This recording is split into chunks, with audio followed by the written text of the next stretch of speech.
नाज़रीन FGF तरफ़ां हैदराबाद के इंडस होटल में role model youth girls award तकरीब मुनक़द कई वई, जंहिंमें कमीशन पास करे ऑफिसर थींदड़ नौजवान छोकरियुनि खे role model youth girls award ॾिना विया। स्पोर्ट्स एंड यूथ अफेयर्स खाते जे सहकार सां थियल एवॉर्ड तकरीब में FGF बानी रऊफ़ चांडियो आजियाणो ॾिनो। एवॉर्ड शो जो मुख्य मेहमान औक़ाफ़ अशरफ ज़कात ऐं मज़हबी मामलनि वारे खाते जो सेक्रेटरी ऐं कल्चर खाते जो डायरेक्टर जनरल मुनव्वर मैसर हो। तकरीब में ASP हैदराबाद अलीना राजपर, ASP मातली माजिदा हालीपोटो जा एवॉर्ड ॾिना विया। एवॉर्ड शो में मुख्तलिफ असिस्टेंट कमिश्नर PFS ऑफिसर रुद्धान रज़ा,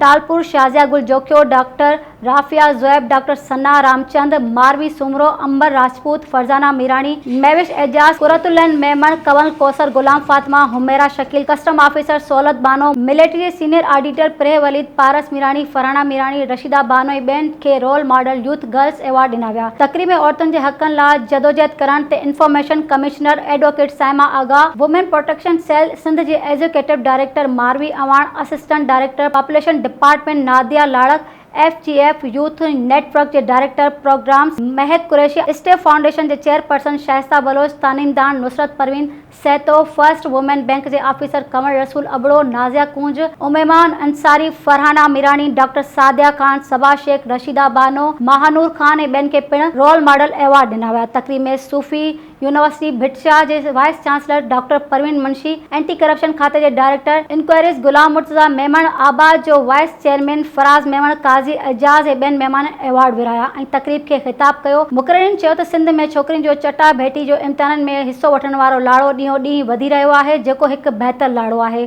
सोसाइटी खे खपे त छोकिरियुनि जी तालीम ऐं नौकरियुनि में रुकावट बणजण बदिरां उन्हनि जी हिमत अफ़ज़ाई कनि त समाज में हिकु वॾी तब्दीली ईंदी।